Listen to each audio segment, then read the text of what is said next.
नमस्कार दोस्तों, अभिनव online class में आपका स्वागत है।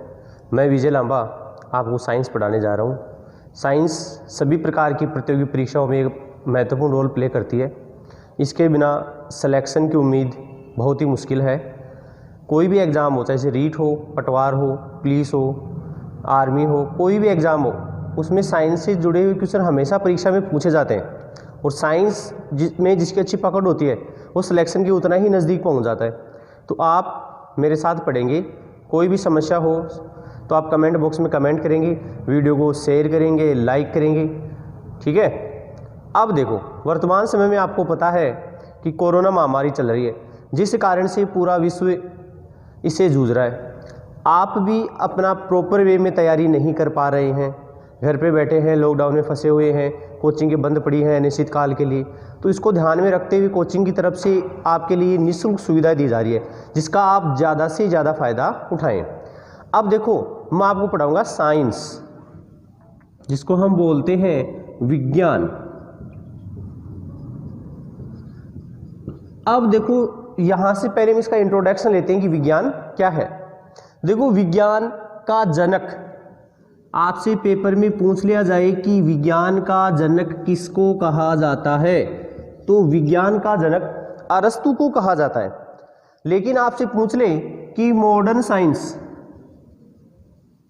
का जनक कौन है, तो मॉडर्न साइंस का जनक है गैलीलियो।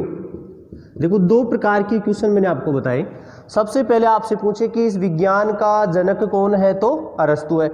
और मॉडर्न साइंस का जनक कौन है, तो गैलीलियो है। फिर आगे बात करें, जो ये शब्द है साइंस, ये एक ग्रीक वर्ड साइंटिया से लिया गया है। ग्रीक भाषा के शब्द साइंटिया से वर्ड साइंस को लिया गया है। इसका मतलब होता है टू नो, और आप सब जानते हो नो का मतलब होता है जानना। तो साइंस का मतलब क्या होता है, जानना। साइंस हमें किसी भी वस्तु के बारे में सिखाती है कि वो कैसे कार्य करती है, कैसे बनी है, कैसे उसका आविष्कार हुआ है। तो एक सिस्टमेटिक तरीके से जो अध्ययन किया जाता है वो किस में किया जाता है, साइंस में। अब देखो, अगला क्वेश्चन यहाँ से बनता है कि राष्ट्रीय विज्ञान दिवस कब मनाया जाता है। तो देखिए, राष्ट्रीय विज्ञान दिवस मनाया जाता है 28 फरवरी को। राष्ट्रीय विज्ञान दिवस कब मनाया जाता है, 28 फरवरी को मनाया जाता है। तो हमने पढ़ा कि विज्ञान क्या है, तो एक क्रमबद्ध तरीके से, सिस्टमेटिक तरीके से अध्ययन करने का जो तरीका है वो ही क्या है, विज्ञान है। विज्ञान का जनक कौन है, तो विज्ञान का जनक है अरस्तु। आधुनिक विज्ञान या मॉडर्न साइंस का जनक है गैलीलियो। साइंस शब्द साइंटिया शब्द से लिया गया है, जिसका मतलब होता है जानना। और राष्ट्रीय विज्ञान दिवस आपसे पूछा जाए तो राष्ट्रीय विज्ञान दिवस मनाया जाता है 28 फरवरी को। ये तो हुआ इसका बेसिक इंट्रोडक्शन। अब और आगे चलें तो हमारी कंपटीशन में इसके 3 सब्जेक्ट हैं, तीनों से कुछ ना कुछ क्वेश्चन जरूर पूछे जाते हैं। तो देखो, साइंस की 3 मुख्य शाखाएं हैं। साइंस की 3 मुख्य शाखाएं, देखो आपने सुना होगा बायोलॉजी, फिजिक्स और केमिस्ट्री। तो देखो, तीनों का ही बहुत ही महत्वपूर्ण रोल है, तीनों से ही परीक्षाओं में लगातार क्वेश्चन पूछे जाते हैं। तो देखो, इसकी 3 मुख्य शाखाएं बताई मैंने आपको। एक मैंने आपको बताया बायोलॉजी, एक होता है केमिस्ट्री, और एक होती है फिजिक्स। बायोलॉजी जिसको हम बोलते हैं जीव विज्ञान, केमिस्ट्री जिसको हम कहते हैं रसायन विज्ञान, और फिजिक्स जिसको हम बोलते हैं भौतिक विज्ञान। इसकी 3 मुख्य शाखाएं हैं, जीव विज्ञान, रसायन विज्ञान और भौतिक विज्ञान। देखो, जीव विज्ञान नाम से ही पता लग रहा है कि विज्ञान की वह शाखा जिसमें जीवों का अध्ययन किया जाता है। दूसरा है केमिस्ट्री, विज्ञान की वह शाखा जिसमें पदार्थ, इसके भौतिक गुण, इसके रासायनिक गुण, पदार्थ की जानकारी, पदार्थ कैसे बना है, इसके क्या गुण हैं, क्या विशेषताएं हैं आदि के बारे में रसायन विज्ञान में पढ़ा जाता है। और किसी भी भौतिक राशि का अध्ययन भौतिक विज्ञान में किया जाता है। भौतिक राशि जिसे हम माप सकते हैं, तोल सकते हैं, जैसे मैं आपसे कहूँ दाब है, तापमान है, आदि का अध्ययन हम किस में करते हैं, भौतिक विज्ञान में। अब देखो, बायोलॉजी ये 2 शब्दों से मिलकर बना है शब्द, बायो प्लस लोगस। इन 2 शब्दों से क्या बना है, बायोलॉजी शब्द बना हुआ है। अब देखो इनमें से क्वेश्चन पूछा जाता है जनक का। तो आपको पता है कि जीव विज्ञान का जनक कौन है? अरस्तु। पेपर में क्वेश्चन पूछा जाए कि जीव विज्ञान का जनक कौन है? अरस्तु। और अभी थोड़ी देर पहले हमने पढ़ा था कि विज्ञान का जनक भी कौन है? अरस्तु ही है। वैसे ही जीव विज्ञान का जनक भी कौन है? अरस्तु। रसायन विज्ञान का जनक है लेवासिए। रसायन विज्ञान का जनक कौन है? लेवासिए है। और फिजिक्स का जनक है सर आइजैक न्यूटन। भौतिक विज्ञान का जनक कौन है? Sir Isaac Newton. तो आपसे सबसे पहले पूछा जाए कि जीव विज्ञान का जनक कौन है? अरस्तु है। रसायन विज्ञान का जनक कौन है? लेवासिए है। और भौतिक विज्ञान का जनक कौन है? Sir Isaac Newton. तो हम इसका बेसिक इंट्रोडक्शन पढ़ रहे हैं पहले। अब हम देखो बायोलॉजी के बारे में और जानकारी जुटाते हैं कि बायोलॉजी क्या है, इसमें कैसे इसमें अध्ययन होता है, इसकी कौन कौन सी शाखाएं हैं। तो आपको पता है बायोलॉजी मतलब जीवों का अध्ययन। अब देखो बायोलॉजी मैंने बताया ये दो शब्दों से बना है, बायो प्लस लोगस। क्या बन गया? जीव विज्ञान। तो बायो और लोगस से मिलकर क्या बना है? जीव विज्ञान। अब देखो अभी मैंने आपको बताया बायोलॉजी का जनक अरस्तु है। अब हमारे सिलेबस में इसकी दो मुख्य शाखाएं होती हैं जिनसे क्वेश्चन पूछे जाते हैं। तो देखो इसकी दो मुख्य शाखाएं, एक है बॉटनी और दूसरी है जूलॉजी। बॉटनी जिसको हम बोलते हैं पादप विज्ञान और जूलॉजी जिसको हम बोलते हैं जंतु विज्ञान। बायोलॉजी की दो मुख्य शाखाएं हैं, एक है जिसमें पादपों का अध्ययन होता है और एक जिसमें जीवों का अध्ययन होता है। अब आप देखो जीव तो सभी हैं, तो हम कह सकते हैं कि जीवों का अध्ययन किसमें होता है? बायोलॉजी में। जीवों का अध्ययन किसमें होता है? बायोलॉजी में। और बायोलॉजी का जनक कौन है? अरस्तु। बायोलॉजी शब्द दो शब्दों से बना है, बायो और लोगस। इसका जनक कौन है? अरस्तु। लेकिन आपसे पूछा जाए कि ये जीव विज्ञान शब्द सबसे पहले किसने काम में लिया? तो दो वैज्ञानिक थे, एक का नाम था लेमार्क और दूसरे का नाम था ट्रिवसिए। लेमार्क और ट्रिवसिए ने जीव विज्ञान शब्द का प्रयोग सबसे पहले किया। तो पूछा जाए दो प्रकार के क्वेश्चन बन गए कि जीव विज्ञान का जनक तो कौन है? अरस्तु। और ये शब्द किसने दिया? तो शब्द आप बताओगे लेमार्क और ट्रिवसिए ने दिया। इसकी दो मूल शाखाएं हैं, कौन कौन सी हैं? तो दो मूल शाखाएं हैं, एक बॉटनी और एक जूलॉजी। बॉटनी जिसमें किसका अध्ययन होता है? पादपों का। और जूलॉजी जिसमें किसका अध्ययन होता है? जंतुओं का। अब आपसे पूछ लिया जाए कि मनुष्य का अध्ययन किसमें होता है? तो आप सोचोगे सर मनुष्य तो जंतु है ही नहीं, मनुष्य तो इंसान है। लेकिन मैं आपको बता दूं कि हम भी जानवर ही हैं, लेकिन हमारे पास क्या है? निर्णय लेने की क्षमता है। हमारा जो ब्रेन है वो विकसित है, हम किसी दूसरे को समझा सकते हैं, अपने डिसीजन खुद ले सकते हैं। तो हम एक विकसित जीव हैं, हम भी क्या है? विकसित जीव है। तो हमारा अध्ययन भी किसमें किया जाएगा? जूलॉजी में। तो प्रश्न आ जाए कि मनुष्य का अध्ययन विज्ञान की कौन सी शाखा में होता है?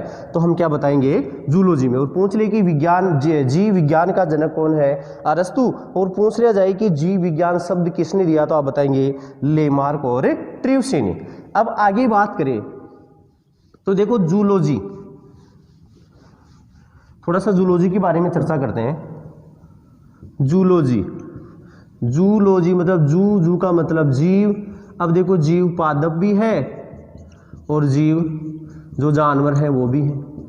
तो दोनों का अध्ययन किसमें होता है? बायोलॉजी में। पादपों का अध्ययन तो इसकी कौन सी शाखा में हो गया? बॉटनी में। और जानवरों का अध्ययन किसमें हो गया? जूलॉजी में। अब देखो विज्ञान में दो सबसे महत्वपूर्ण शब्द आते हैं। जब भी आप बायोलॉजी पढ़ोगे तो आपके सामने दो शब्द आएंगे।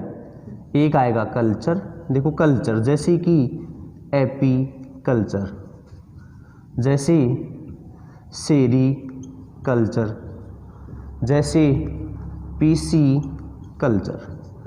तो देखिए विज्ञान में कल्चर शब्द का मतलब होता है पालन।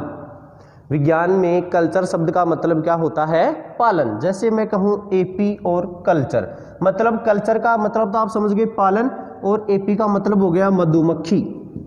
तो मधुमक्खी पालन क्या कहलाता है? ये इंपॉर्टेंट क्वेश्चन है, परीक्षाओं में ये क्वेश्चन पूछे जाते हैं। तो एपीकल्चर मधुमक्खियों को पालना, कि कैसे कितने प्रकार की मक्खियाँ होती हैं छत्ते में, कैसे शहद को बनाया जाता है, वो जो भी सिस्टमेटिक स्टडी है उसमें किस में की जाएगी, एपीकल्चर में। उस सेरीकल्चर का मतलब रेशम कीट पालन, रेशम कीट पालन का मतलब किस, सेरीकल्चर का मतलब क्या निकलता है, रेशम कीट पालन। और पीसीकल्चर का मतलब मछली पालन, मछलियों को पालना, किसमें जो पालन होता है मछली पालन, उसका मतलब कौन सा शब्द इससे संबंधित है, पीसी कल्चर। तो विज्ञान में कल्चर शब्द का मतलब होता है पालन। दूसरा एक शब्द और आता है, इसमें मैंने आपको 3 एग्जांपल दिए, एपीकल्चर, सेरीकल्चर, पीसीकल्चर। मुझे उम्मीद है कि आपको ये समझ में आए होंगे। एपीकल्चर मधुमक्खी पालन, सेरीकल्चर रेशम कीट पालन, और पीसीकल्चर मछली पालन। ऐसा ही एक शब्द और है जो आपको आगे बहुत काम में आएगा। देखो वो शब्द कौन सा है, वो शब्द आपके सामने आता है लॉजी, वो शब्द आपके सामने आता है लॉजी। लॉजी का मतलब होता है स्टडी, और स्टडी का मतलब होता है अध्ययन करना। जैसे कि एग्जाम्पल के लिए मैं आपको बताऊं, कार्डियोलॉजी, ओस्टियोलॉजी, कैलोलॉजी। तो देखिए लॉजी का मतलब अध्ययन, लॉजी शब्द का मतलब क्या हुआ, अध्ययन। तो किसी शब्द के अंत में लग जाए तो हम समझ आएंगे ना किसी न किसी अध्ययन की बात हो रही है। जैसे कार्डियो मतलब हृदय, तो हृदय का अध्ययन क्या कहलाएगा, कार्डियोलॉजी। ओस्टियो का मतलब अस्थि या हड्डी, हड्डियों का अध्ययन क्या कहलाएगा, ओस्टियोलॉजी। लेकिन जैसे कैलोलॉजी शब्द आ गया, इसका मतलब क्या होगा, सौंदर्य का अध्ययन। कैलोलॉजी शब्द का मतलब क्या होता है, सौंदर्य का अध्ययन। तो लॉजी शब्द का मतलब मैंने आपको बताया अध्ययन करना, और कल्चर शब्द का मतलब पालन करना। प्रश्न आ जाए सौंदर्य का विटामिन, तो सौंदर्य का विटामिन आप सबको पता है कौन सा है, ई। एग्जाम में क्वेश्चन आता रहता है बहुत बार कि सौंदर्य का विटामिन कौन सा है, तो विटामिन ई है। तो अब तक हमने पढ़ा कि विज्ञान क्या है, तो प्रकृति का क्रमबद्ध अध्ययन क्या है, विज्ञान है। विज्ञान का जनक पूछे तो अरस्तु, बायोलॉजी का जनक पूछे तो भी अरस्तु, जीव विज्ञान का ये अपने जो जूलॉजी है, जूलॉजी का जनक पूछे तो भी अरस्तु। उसके बाद देखो हमने पढ़ा रसायन विज्ञान का जनक कौन है, लेवासिए, और भौतिक विज्ञान का जनक कौन है, न्यूटन। पूछ लिया जाए कि राष्ट्रीय विज्ञान दिवस कब मनाया जाता है, तो राष्ट्रीय विज्ञान दिवस 28 फरवरी को मनाया जाता है। फिर आपसे पूछ लिया जाए कि बायोलॉजी शब्द सर्वप्रथम किसने काम में लिया, तो बायोलॉजी शब्द सर्वप्रथम लेमार्क और ट्रिवसी ने काम में लिया। ठीक है, अब हम देखो एक बहुत ही महत्वपूर्ण टॉपिक बायोलॉजी का, जो रीट पटवार में बहुत महत्वपूर्ण है। पिछली बार रीट में इस टॉपिक से 3 क्वेश्चन पूछे गए थे, तो उस टॉपिक का नाम है ह्यूमन डिजीज, मानव रोग। तो बायोलॉजी का एक बहुत महत्वपूर्ण टॉपिक है, इसमें से हमें रोग के क्वेश्चन कोई भी कंपटीशन एग्जाम हो पूछा ही जाता है। तो हम पढ़ते हैं ह्यूमन डिजीज, बायोलॉजी का एक महत्वपूर्ण टॉपिक मानव रोग, मानव रोग, ह्यूमन डिजीज। देखो रोग क्या है, रोगों का सामना हमारे जीवन में हमसे होता ही रहता है। जैसे वर्तमान समय में एक बहुत ही खतरनाक रोग चल रहा है, जिससे मरने में इंसान को 5-10 दिन का टाइम लगता है यदि इससे पीड़ित हो जाए तो आप घरों में रहें और इस महान जो खतरनाक रोग चल रहा है फिलहाल कोरोना कोविड-19, इससे आप बचें। इसी कारण से आपकी कोचिंग भी बंद पड़ी है वर्तमान समय में। तो रोग क्या है कि शरीर के किसी सिस्टम या किसी ऑर्गन, सिस्टम को बोलते हैं तंत्र और ऑर्गन को बोलते हैं अंग, कि शरीर के किसी अंग या तंत्र की जो कार्य करने की कैपेसिटी है, जो क्षमता है, उसमें कमी आने की अवस्था ही क्या है, रोग है। सीधा सीधा सा मतलब है। लेकिन जो 12th क्लास की एनसीईआरटी की बुक है उसमें रोग की परिभाषा देखो क्या लिख रखी है, कि मानव के शारीरिक, मानसिक, आध्यात्मिक संतुलन का बिगड़ जाना ही क्या है, रोग है। देखो मैंने आपको 2 परिभाषाएं बताई कि रोग क्या है, कि शरीर के किसी अंग या तंत्र के जो कार्य करने की क्षमता उसमें कमी आना। लेकिन 12th क्लास की बुक के हिसाब से इसकी क्या परिभाषा है, शारीरिक और मानसिक और आध्यात्मिक संतुलन का बिगड़े जाना। आपको जो पढ़ाया जाएगा वो क्लास 6 से लेकर क्लास 12 तक की एनसीईआरटी की बुक से पढ़ाया जाएगा। तो आप बिल्कुल भी न घबराएं, आजकल जो क्वेश्चन बनते हैं परीक्षा में सारे एनसीईआरटी की बुक से बनते हैं। तो अच्छे से अच्छा मैटर आपको दिया जाएगा। अब देखो प्रश्न आ जाए कि रोग का अध्ययन क्या कहलाता है, तो रोग का अध्ययन कहलाता है पैथोलॉजी। रोगों का अध्ययन क्या कहलाता है, पैथोलॉजी। रोग का अध्ययन कहलाता है पैथोलॉजी। लेकिन आपसे पूछा जाए रोग के कारण का अध्ययन क्या कहलाता है, तो रोग के कारण का अध्ययन कहलाता है ईटियोलॉजी। मैंने आपको 2 क्वेश्चन बताए कि रोगों का अध्ययन तो पैथोलॉजी और रोगों के कारणों का अध्ययन ईटियोलॉजी। रोग क्या है, शरीर की किसी अंग या तंत्र की जो कार्य करने की क्षमता है उसी में कमी आना ही क्या है, रोग है। इसके अलावा आप दूसरी परिभाषा बता सकते हो कि शारीरिक, मानसिक और आध्यात्मिक संतुलन का बिगड़ जाना ही क्या है, रोग है। फिर रोग का अध्ययन पैथोलॉजी और रोग के कारणों का अध्ययन ईटियोलॉजी। उसके बाद देखो आपसे पूछा जाए कि WHO क्या है। देखो जब आप रोग पढ़ते हो ना तो आपको WHO के बारे में पता होना चाहिए। अभी आप अखबार में पढ़ते हो डेली कि WHO ने कोरोना को महामारी घोषित कर दिया, फिर कभी आता है WHO ने बयान दिया है कि अभी कोरोना कंट्रोल नहीं होगा। तो WHO क्या है, देखो WHO का फुल फॉर्म है वर्ल्ड हेल्थ ऑर्गेनाइजेशन। WHO का फुल फॉर्म क्या है, वर्ल्ड हेल्थ ऑर्गेनाइजेशन। इसकी स्थापना आपसे पूछा जाए कि WHO की स्थापना कब हुई, तो इसकी स्थापना 7 अप्रैल 1948 को की गई। फिर पूछ ले कि WHO का मुख्यालय कहाँ है, तो इसका मुख्यालय जेनेवा में है। WHO का मुख्यालय कहाँ है, जेनेवा में है। और भारत में इसका मुख्यालय नई दिल्ली में है। रोग के बारे में जो भी कोई घोषणा करनी होती किसी बीमारी, जैसे कि अभी WHO ने घोषणा की कि कोरोना एक महामारी बन चुका है, तो किसी भी रोग के बारे में जो सोर्स होता है हमें जानकारी देने का, वो कौन प्रदान करता है, WHO। एक बड़ी संस्था है, इसका मुख्यालय कहाँ है, जेनेवा में। अब इसकी स्थापना 7 अप्रैल को हुई, इसलिए प्रतिवर्ष वर्ल्ड हेल्थ डे, विश्व स्वास्थ्य दिवस कब मनाया जाता है, तो 7 अप्रैल को मनाया जाता है। विश्व स्वास्थ्य दिवस पूछ लिया जाए कि कब मनाया जाता है, तो सारे विश्व में स्वास्थ्य दिवस कब मनाया जाता है, 7 अप्रैल को। अब तक हमने पढ़ा कि रोग का अध्ययन क्या है, पैथोलॉजी है। रोग के कारणों का अध्ययन ईटियोलॉजी है। रोगों के बारे में कौन सी संस्था लगातार कार्य करती है, WHO करती है। WHO की स्थापना कब हुई थी, 7 अप्रैल 1948 को हुई थी। WHO का मुख्यालय कहाँ है, तो WHO का मुख्यालय जेनेवा में है। फिर पूछ रहे आपसे कि विश्व स्वास्थ्य दिवस कब मनाया जाता है, तो ये 7 अप्रैल को मनाया जाता है। यहाँ तक आपको समझ में आया होगा। अब रोग की आगे और चर्चा की जाए तो देखो रोग मुख्यतया 2 प्रकार के हैं। रोग 2 प्रकार के होते हैं। देखो 2 प्रकार के कौन कौन से होते हैं। एक होता है जन्मजात रोग, जेनेटिक डिजीज, जिसी को हम बोलते हैं आनुवांशिक रोग,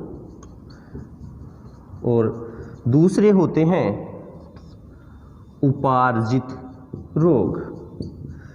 देखो दोनों शब्दों का क्या मतलब है पहले हम वो समझते हैं।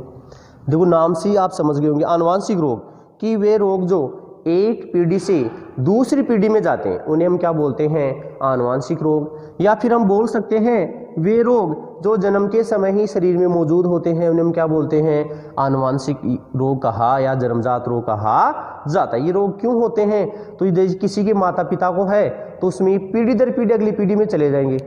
दूसरा रोग आता है उपार्जित रोग कि वे रोग जो जन्म के बाद शरीर में उत्पन्न होते हैं, ये जन्मजात नहीं होते हैं, ये जन्म के बाद शरीर में उत्पन्न होते हैं। अब देखो उपार्जित रोग 2 प्रकार के होते हैं। एक होते हैं संक्रामक रोग और एक होते हैं असंक्रामक रोग। एक होते हैं संक्रामक रोग और एक होते हैं असंक्रामक रोग।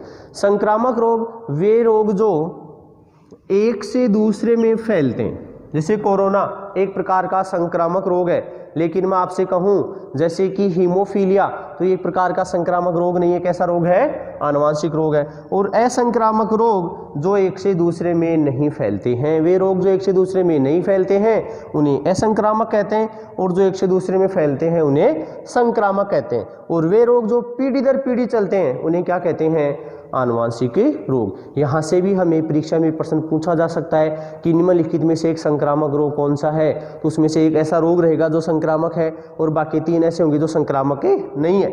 यहाँ से ऐसा क्वेश्चन भी आ सकता है कि निम्न में से कौन सा एक आनुवांशिक रोग नहीं है। देखो आनुवांशिक रोगों की मैं आपको कुछ उदाहरण देता हूं, जैसे कि आपने नाम सुना होगा हीमोफीलिया, जैसे कि वर्णांधता, जैसे कि डाउन सिंड्रोम, जैसे कि टर्नर सिंड्रोम। देखो दोस्तों बहुत सारे रोग हैं, जैसे जैसे हम आगे पढ़ते जाएंगे एक एक रोग की चर्चा करेंगे। मैंने ये भी आपको कुछ एग्जाम्पल दिए हैं कि वे रोग जो एक से पीढ़ी दर पीढ़ी चलते हैं उन्हें हम आनुवांशिक रोग या जन्मजात रोग कहते हैं। जैसे कि हीमोफीलिया कैसा रोग है, आनुवांशिक। वर्णांधता कैसा रोग है, आनुवांशिक। डाउन सिंड्रोम कैसा रोग है, आनुवांशिक। टर्नर सिंड्रोम कैसा रोग है, आनुवांशिक। और संक्रामक रोग के उदाहरण बताऊं, जैसे कि वर्तमान में चल रहा है कोरोना, जैसे कि एड्स, जैसे कि टीबी, ये सारे कैसे रोग हैं, तो ये सारे रोग हैं संक्रामक। कहने का मतलब एक रोगी व्यक्ति से स्वस्थ व्यक्ति में फैलते हैं। और असंक्रामक रोग, जैसे मैं आपसे कहूँ कि रतौंधी, तो ऐसा थोड़ी ना है कि यदि किसी एक व्यक्ति में विटामिन ए की कमी हो गई तो उसके पास में कोई दूसरा आएगा उसमें हो जाएगी, कभी नहीं होगी, क्योंकि रतौंधी कैसा रोग है, एक प्रकार का असंक्रामक रोग है।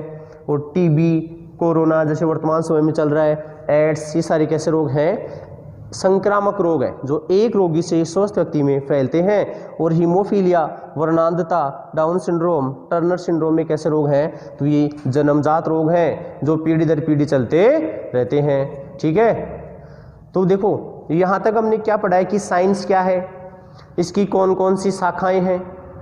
उसके बाद हमने पढ़ा कि कौन सी शाखा का जनक कौन है। उसके बाद हमने बायोलॉजी के बारे में जानकारी प्राप्त की कि बायोलॉजी की शाखाएं कौन कौन सी हैं, इनके जनक कौन है। जैसे आपसे पूछ लिया जाए कि पादप विज्ञान का जनक कौन है, तो आप बताएंगे थियोफ्रेटस। जीव विज्ञान का जनक कौन है, अरस्तु। जंतु विज्ञान का जनक कौन है, अरस्तु। रसायन विज्ञान का जनक कौन है, लेवासिए। भौतिक विज्ञान का जनक कौन है, न्यूटन। साइंस राष्ट्रीय विज्ञान दिवस कब मनाया जाता है, 28 फरवरी को। स्वास्थ्य दिवस कब मनाया जाता है, तो आप बताएंगे स्वास्थ्य दिवस मनाया जाता है 7 अप्रैल को। ठीक है, इससे आगे का हम कल के वीडियो में पढ़ेंगे। आज के वीडियो में मुझे उम्मीद है कि आपको समझ में आया होगा। फिर से मैं आपको बताता हूँ, ये जो टॉपिक है ये रीट, पटवार, एसएससी में बहुत ही महत्वपूर्ण है। और वर्तमान समय में डेली न्यूज़पेपर में आ रहा है कि जो एग्जाम फिक्स है वो उसी टाइम पे होंगी। तो जैसे रीट 2 सितंबर को प्रस्तावित है तो उसी टाइम वो जरूर होगा। तो आप लगातार बने रहें, इस चैनल को सब्सक्राइब करें, अपने दोस्तों के साथ शेयर करें, कमेंट बॉक्स में कमेंट करें। ठीक है, इसी के साथ मिलते हैं कल नए वीडियो के साथ। जय हिंद।